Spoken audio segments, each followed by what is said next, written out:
Torture বন্ধ করে দেই, তোমার ভালো লাগবে, তোমার জীবন হয়ে যাবে ৮ পিঞ্জা শাকের মতো। তাই ৮ পিঞ্জা শাক কি বুঝো? না, আমাদের নেত্রকোনা একটা শীতের সিজনে একটা শাক রান্না করে তেল ছাড়া। খাইতে খুব পছন্দ নিশ্চয়ই। মোটেও না, খুবই স্বাদ। তাহলে কেন এটা যে তেল মিসিং, তুমি মিস করবা জিনিসটা। তোমার কাছে তোমার আছে একটু তেল দিলে মনে হয় ভালো লাগতো। তো তোমার জীবনটাও ঠিক এরকম হবে ৮ পিঞ্জা শাকের মতন।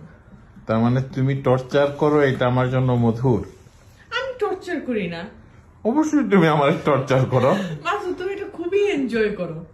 লুক এট ইউর ফেস, তুমি তোমার চেহারা দেখো, তুমি ব্লাশ করতেছো। তাই তুমি তোমার চেহারা দেখো, তুমি ব্লাশ করতেছো। ও আচ্ছা, তুমি এটা এনজয় করো। তুমি তোমার চাও টর্চার এটা। আমি এনজয় করি।